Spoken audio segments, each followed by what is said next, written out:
নমস্কার ভিউয়ার্স।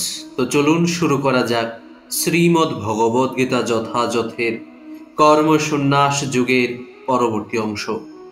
আজকে শ্লোক 6। সন্ন্যাসস্তু মহাবাহু দুঃখমাপ্তুমযোগত যোগযুক্ত মুনি ব্রহ্ম ন চিরেনাধিগচ্ছতি। হে মহাবাহু, কর্মযোগ ব্যতীত কেবল কর্মত্যাগ রূপ সন্ন্যাস দুঃখজনক, কিন্তু নিষ্কাম কর্মযোগে যুক্ত মুনি অচিরেই ব্রহ্মকে লাভ করেন। তাৎপর্য: সন্ন্যাসী দুই প্রকারের, মায়াবাদী ও বৈষ্ণব।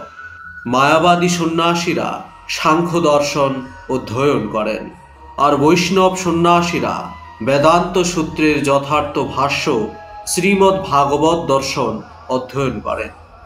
মায়াবাদী সন্ন্যাসীরাও বেদান্ত সূত্র অধ্যয়ন করেন, কিন্তু তারা তা শ্রীপাদ শঙ্করাচার্য প্রণীত শারীরিক ভাষ্য অবলম্বন পূর্বক অধ্যয়ন করেন। শ্রীমদ্ ভাগবতের শিক্ষা অনুসরণকারী বৈষ্ণবেরা পাঞ্চরাত্রিকী বিধি মতে ভক্তি মার্গে ভগবানের সেবা করেন। তাই বৈষ্ণব সন্ন্যাসীরা চিন্ময় ভগবত ভক্তিতে নানাবিধ কর্তব্য পালনে নিয়োজিত থাকেন। বৈষ্ণব সন্ন্যাসীদের জড়জাগতিক কর্তব্য কর্ম পালনের কোনো প্রয়োজনীয়তা নেই, কিন্তু তবুও ভগবানের সেবা করার জন্য তারা নানা রকম কার্যকলাপের অনুষ্ঠান করে থাকেন। কিন্তু সাংখ্য ও বেদান্ত দর্শন অধ্যয়নকারী এবং মনোধর্মপরায়ণ মায়াবাদী সন্ন্যাসীরা ভগবত ভক্তি আস্বাদন করতে পারেন না।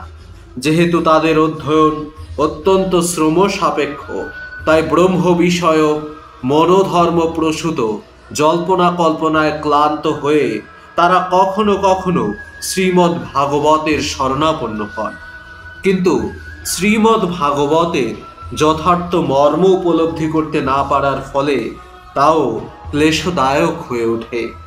কৃত্রিম উপায়ে মায়াবাদী সন্ন্যাসীদের শুষ্ক মনোধর্ম প্রসূত জল্পনা কল্পনা এবং নির্বিশেষবাদী ভাষ্য সবই নিরর্থক।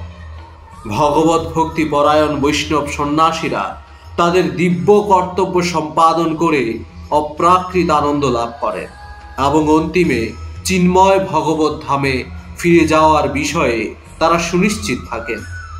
মায়াবাদী সন্ন্যাসীরা কখনো কখনো আত্মোপলব্ধির মার্গ থেকে ভ্রষ্ট হয়ে সমাজসেবা, পরোপকার আদি প্রাকৃত কার্যকলাপে পুনরায় প্রবৃত্ত হন, যা জড়জাগতিক কর্মবন্ধন ছাড়া আর কিছুই নয়।